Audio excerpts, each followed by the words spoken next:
Club Junta, building better Africa.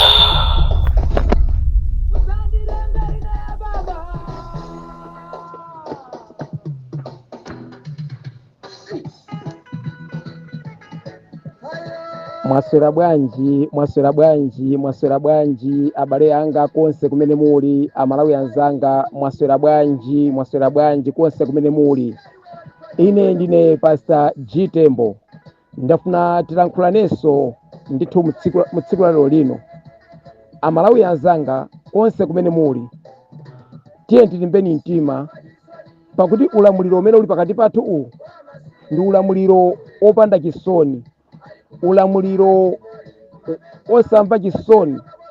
Pamene okalamba akuvutika, pamene olumala akuvutika, ulamuliro wa tsankho, ulamuliro wa mabodza, ulamuliro umene ntchito zake ndi zimene amazikonda ndi Satana yekha basi. Nifake ine ngati mmodzi mwa omenyera ufulu mdziko la Malawi, ndimalankhula tsiku ndi tsiku kuti chimene chikufunikira ndi kusintha usogoleri umene uli pakati pathu, dziko la Malawi. Anthu akulira, ana amasiye akulira, olumala akulira, anthu amoyo afika pomalirira anthu amene anafa kalekale kamba kamavuto amene akukumana nawo.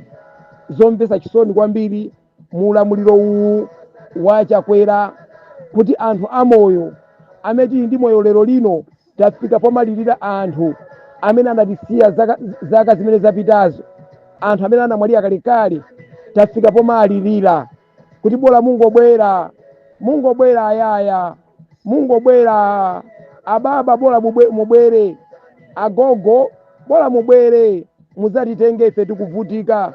Mulamuliro wachakwera tikuvutika ife. Chimene chikufunikira amalawi anzanga, tisinthe usogoleri.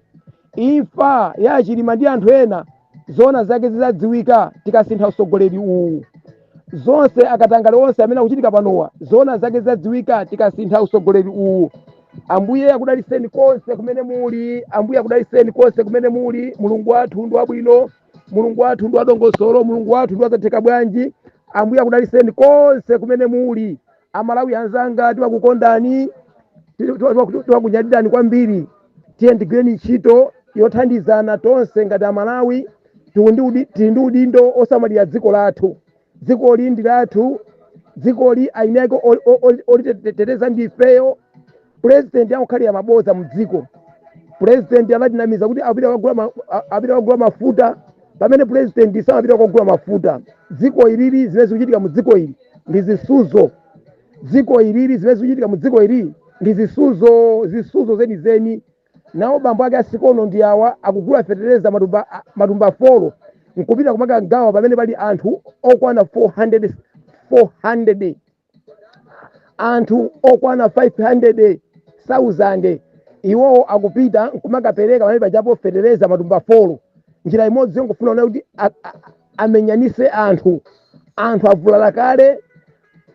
avulala kale ndi mavuto amene chakwera wapasa. Anthu avulala kale ndi dzuwa limene inde la njala limene lamangalinga mu dziko mwathu. Lero pano abambo ake asikono nawonso masewero aja alimbikisa mulamuliro umene wa MCP. Zimene zikuchitika mu dziko ilili ndizomvetsa chisoni. Timati mwina akapita president ndiye vice president mwina azakhala kupanga zinthu zolongosoka, koma tikuona kuti vice president zonse onse zawo ndi zimodzi. Zomvetsa chisoni kwambiri mu dziko lathu, zomvetsa chisoni. Lero president wabwera mafuta sanagule. Amalawi anzanga, chimene chikufunika apa tilimbe mtima, tisinthe usogoleri.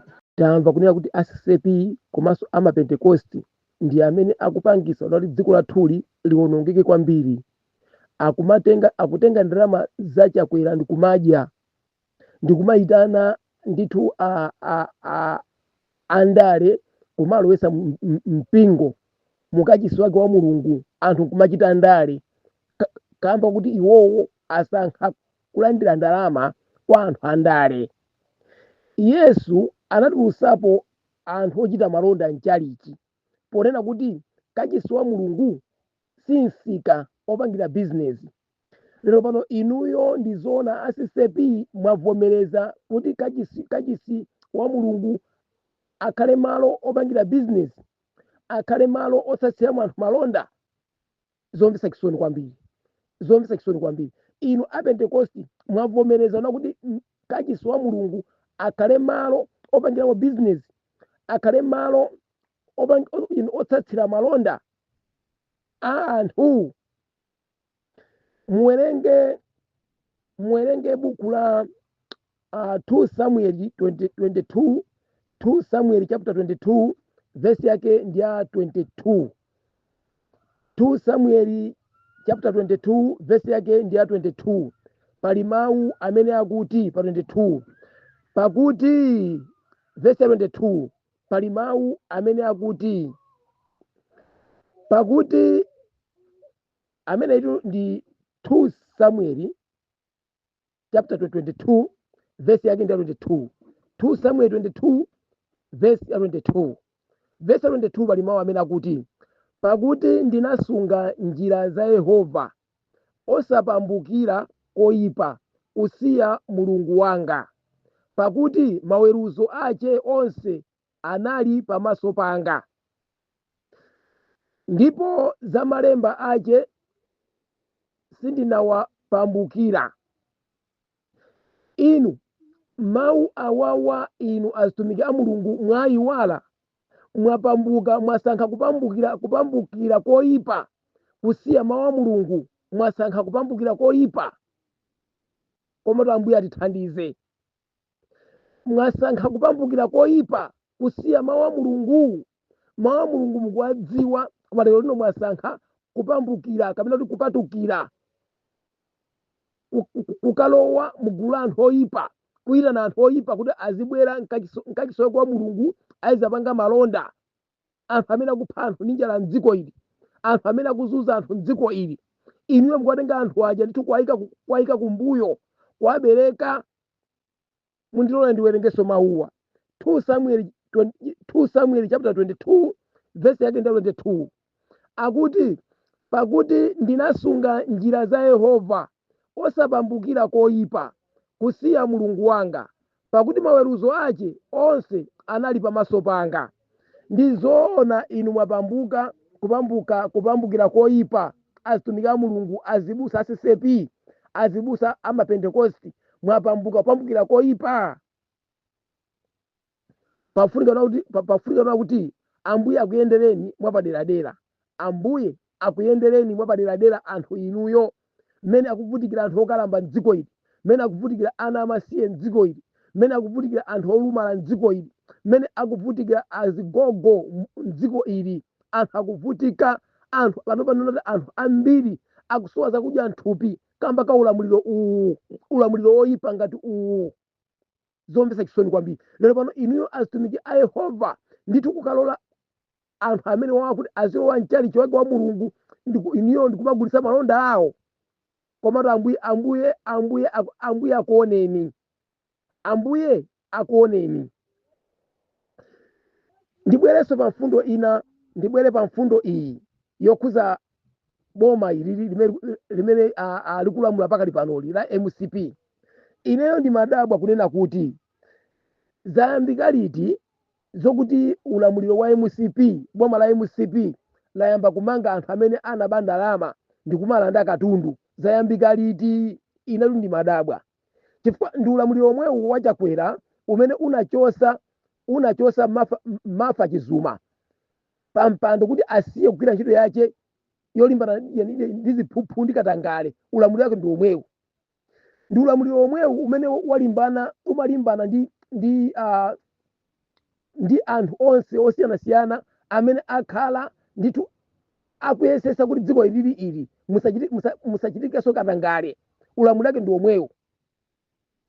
Ulamuliro uwu ine ndimadabwa kuti zoona kuti ulamuliro uwu wafika polanda nyumba a MCP omwe kumalanda nyumba kamba ka nkhani ya katangale. Inetu ndimadabwa kwambiri. Lero zadziwika kuti nyumba ija yalandidwa ija anali mafilimu. Lero nyumba ija ndona kuti nyumba ijayo mwayigulisa, mutayigulisa ndalama zake mwampasa munoki wa nyumbayo koma inuyo achakwera mwationerera kwambiri ife Amalawi achakwera mwationerera kwambiri ngati mene anamuonerera Satana akumfunsa mulungu anafunsa Satana nthawi ina kuti kodi iwe Satana kuyendayenda akukunka kuti iye nkumanena Satana ayona kuti ndikuyendayenda mdzikomo ndipo mulungu anamfunsa kuti kodi iweyo waonerera mtumiki wanga Yobu kutoko inu achakwera mwationerera kwambiri ifeyo anthu okhala mdziko ili mwationerera kwambiri mwatitola kwambiri ine ndimadaona kuti ulamuliro wachakwera zoona ndithu ungamulande munthu katundu pa nkhani yakatangale okhalanso munthuyo wa MCP amene zingatheke izi sikoma iwo amadziwa kulimbana ndi otsutsa boma zomvetsa chisoni kwambiri zimene zochitika mdziko lathu zomvetsa chisoni pafunika kuti ambuye atiyendere mwapaderadera ambuye atiyendere Satana wakhala pa mpando mudziko mwathu Satana wakhala pa mpando mavuto onse amene tikuwaonawa Satana wakhala pa mpando naye pano inunso inu apolisi mkulu wa polisi iwenso watitolanso ife Amalawi kwambiri watitola kwambiri ife Amalawi iwenso mkulu wa polisi watitola kwambiri ifeyo Amalawi kutitola ife takhala tikulankhula ife omenyera ufulu takhala tikulankhula nawo kuti zikutheka bwanji anthu amene ndithu akupanga zionesero zimene zili m'malamulo athu a dziko zionesero zili m'malamulo athu a dziko anthu apasidwa chilolezo mogwirizana ndi malamulo athu a dziko oyendesera dziko lathu ili apasidwa chilolezo ukapanga zionesero zikutheka bwanji kuti anthu ena a MCP azituma anthu ndi zikwanje kumakakhapa anthu amene aja kuti asapange zionesero kumakaopseza anthu amene aja kuti asapange zionesero mkulu wa polisi akungoyang'ana zatheka bwanji takhala tikulankhula ndipo takhala tikupemphani kuti mwamange anthu amene aja zakhazi zisakumveka mpaka lero lino palibe amene munamanga mulamuliro uwu palibe amene munamanga mulamuliro uwu palibe amene munamanga anthu onse amene akupanga zoyipa palibe amene munamanga aboni kalindo akupanga zionesero ndi Malawi First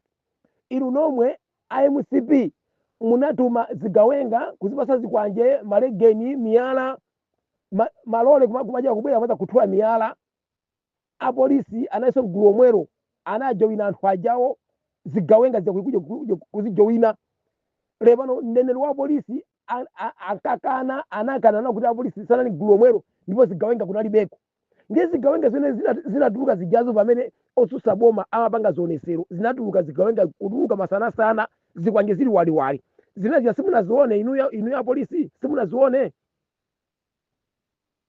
kani anthu akumakhaso anu omwe anthu akutoka kumakhaso anu omwe ndifake muje mumalephera kuamanga komatu ambuye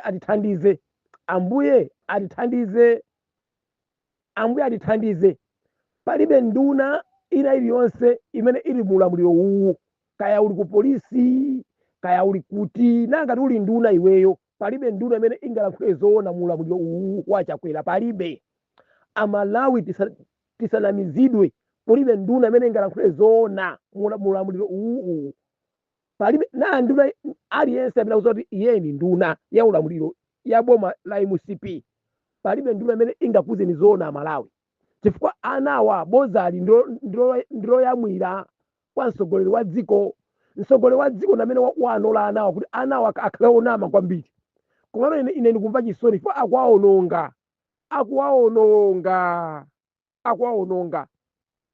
akuwaononga chifukwa zilipo zinthu zina zoti ukaziyamba ukaziphunzira zimavuta kuti zidzachoke ulamuliro utachoka mboma zimavuta kuti zinthu zidzakuchoke iweyo ndiye zimene zikuchitika izi ziona kuti Chakwera akuphunzitsa ana aine ake amene ali mboma amene anapasa maunduna akuwaphunzitsa bodza kuti ku anawa pazakhala povuta kuti bodza limene lidzatuluke mkamwa mwawo azasiye kulankhula bodza zidzakhala zovuta ulamuliro wa Chakwera uwu palibe amene angalankhule zoona palibe oloko azibusa amene ali mmene momo alikayakula azibusa amene amalangiza ujeni Chakwerayo pa nkhani zachipembedzo onsewo ndi andale palibe amene angakuwuzeni zoona palibe inu mbusa kuti amene ali maitidwe ake a mulungu, mbusa amene ali maitidwe ake a mulungu kukhala kuti akumulangiza chakwera ndi zimene akupanga chakwera mdziko ilili, mbusayo kalekale lomwe adasiya udindowo akanausiya una kuti ayi ineyo amfumu munalisankha kuti ine ndikhale mulangizi wanu pamene ndimene kuyendera dzikoli ndi zimene mukuchita, mulungu sali wokondwerayi ndi ulamuliro wanu mmene mukulamulira dziko ili. Ineyo ndasiya ngati mneneri wanu, ngati mulangizi wanu pa nkhani ya zauzimu, koma kuti mwaone anthuwo ali kakuti komweko nkumadabota kuti koma abale mulungu wake amene akumusatira iwo anthu amenewa ndiye mwe timanziwayi. Mulungu wake imodzi amene amatikonda anzako monga udzikonda iwe mwini ndiye mweyi. Kodi mfumuyi azilangiza likonko azauzimu, mfumuyi ndifa chiyani sikumva mawu a mulungu? Kodi azilangiziwo amalangiza ali zauzimu kumeneko ndi zimene akuchita msogoleriyu? Chifukwa ankhale mwana akapita kuchinamwali kwavinidwa timayembekezera kuti mwanayo abwera atasintha, koma ngati mwana akupita kuchinamwali kwavinidwa nkubwera kwa ali chimodzimodzi, makolo amakhala pasi nkukambirana kuti koma mwanayi amulangadi, mwanayi anakalangidwa kapena anakaonjezedwa mwano. Ndiye izi zikudabwisa kwambiri. Msogoleri wa dziko ilili akupanga zinthu zonyasa kwambiri, akupha anthu ndi njala mdziko ili, akuba ndalama za fetereza. Ndikunena pano pa mvula ikugwa fetereza kulibe. Asulemani anapita kukayendera kumene kwasikidwa feterezako apeza fetereza kulibeko, chifukwa chakuti boma ili limanamiza anthu kumana kuti fetereza alipo ambirimbiri likhala likugawa kwa anthu. Lepano chifukwa chakuti boma layaluka likulimbana ndi Sulemani. Bwanji unapita kumeneko unapita umakatali kumeneko, Sulemani ndi udindo wake akuyenera kupita kumeneko kwa akaone chongati auze Amalawi zoona. Nthawi yoopsezana ino MCP inatha, nthawi yoopsezana inatha. Akuluakulu palibe usogoleri umene uli wodontha ngati uwo wa MCP, ulibe usogoleri odontha, usogoleri ovunda ngati uwo wa MCP. Ndalama zimene mwapereka inuyo ndanena ineyo maudio yanga dzulo dzana ndakhala ndikunena una kuti ndalama zimene mukupereka inuyo kuti kumapereka kwa anthu kuti azisaka antanyiwa, ayisaka wabakiri muzi TV, ayisaka wamenyera ufulu azasaka inu kumapasa ndalama za nkhaninkhani. Ndalamazo mungopereka m'mazi kuloko ndalama zimene mwapasa asilikali kuti asake ntanyiwa ku South Africa, ndalama zijazalowa m'mazi. Kulibe silikali amene angasake ntanyiwa kuno ku South Africa. Mwamvanso anthu akuno ku South Africa amene akulankhulira, mwamva amene akulankhulira anthu ajawo amene akulankhulira. Muthesa ana aini ake, mwathesa ana aini ake, muphesa ana aini ake, muphesa ana aini ake. Inu a MCP, inu achakwera ndalama zakuba ngati zakusavulani, muphesa ana aini ake. Mukamatuma anthu omwe kuti pina mziyasaka ntanyiwa, nadusa audio yanga nakufusana achakwera nakufusana kuti koma ntanyiwa mumanziwa bwinobwino, ntanyiwa mukumudziwa bwinobwino ntanyiwa. Ndipo ndinakuzana kuti ntanyiwa ali ndi chitetezo chimene nduna ina iliyonse imene ili mulamuliro wa MCP ilibe. Ntanyiwa si munthu wamba, ntanyiwa si munthu wamba iya, ntanyiwa si munthu wamba. Ndifuna ndikusimikizireni pano, wabakiri muzuke si munthu wamba amene uti. Ndifuna ndikusimikizireni pano pa Boni Kalindoja mangomuna yonja Boni Kalindoja si munthu wamba, Boni Kalindoja si munthu wamba amene uti. Ndifuna ndikusimikizireni. Ndiye mukamapanga zinthu zanuzi, muzapanga kai mwakhala phe nkulangizana kumene kuli inuko, nkulangizana kaye nkulangizana. Inunso inu amene mukuchita kuti ndinu mkulu wa polisi mdziko mwathu muzikhala kaye phe. Kodi inunso nanu, kodi mkulu wa polisi sakhala ni mulangizi okuti asanali kutumule bodza mulangizi asiyamba kaye wamulangiza. Inu mukamanamize anthu nakuti mwamanga anthu amene ankaopseza ujenu ochita zionesero kumbowe, anthu asanamangidwe. Amayi inuyo, amayi inu mulungu akuyendereni mwapaderadera, mulungu akuyendereni mwapaderadera, mulungu akuyendereni mwapaderadera. Usogoleri umene tinawo pakati pathu ndi usogoleri wokanika, usogoleri osamva mawu a anthu anzeru, usogoleri wokanika.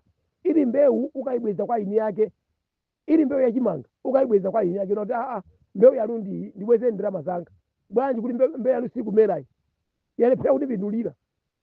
Zomvetsa chisoni kwambiri, zomvetsa chisoni kwambiri kuti azitumiki a Mulungu angamakhale majaketi yambakadayambakadayambakadapa majaketi kangalala kumalimbana ndi chakwera kumpasa moto chakwera kuti chakwerayo apitirize kuzunza anthu mdziko, kumpasa moto chakwera kuti chakwerayo apitirize kupha anthu mdziko ndi njala, kumpasa moto kuti chakwerayo apitirize kutibera ndalama za fetereza, kumpasa moto kuti chakwerayo apitirize kutibera ndalama zogulira mankhwala mzipatala. Madi pakachimanga mulibemo kumpasa moto kuti aziba ndalama zogulira chimanga kwakuti iniyo ndinatumika Mulungu. Mulungu wake uti wabala, Mulungu wake uti amene kutumikira inuyoyo. Ambuye akuthandizeni kwambiri, Ambuye akuthandizeni azibusa CCP. Polani moto, mupole moto, polani moto. David tu atagona ndi mkazi wa Uria Muhiti, atazindikira atagona ndi mkazi wa Uria Muhiti, Mulungu anatumiza Natani kwa iye kwa mphera mwambi, ndipo Natani atamuuza David kuti David, munthu amene wapanga chinthu iye, munthu amene wapanga chiko limenelo ndiweyo, wagona ndi mkazi wa Uria Muhiti, pamene iweyo uli ndi akazi ako ambirimbiri, wagona ndi mkazi wa Uria Muhiti, mkazi wa Uria Muhiti pamene ni mmodzi yekhayo, munthu wake ndiweyo. David anazindikira kuti walakwa. Natani atamuuza, atatsimikizira Natani ochokera kwa Mulungu, atatsimikizira kuti walakwisa kugona ndi mkazi wa Uria Muhiti, Mulungu ndi wokwiya. David anagwada pansi ndi kugwada, anagwada pansi ndi kulapa kwa Mulungu. Inu CCP, azibusa CCP, azibusa pa Pentecosti, gwadani pansi, pafuna kuti mugwade pansi, mulape kwa Mulungu. Mwachita kusairuzika potenga malo oyera, malo opembedzera Mulungu, kwasadusa malo opangira zinthu za ndale. Ambuye akuthandizeni kwambiri, Ambuye akuthandizeni kwambiri, Ambuye akuthandizeni. Amen. Club Junta, building better Africa.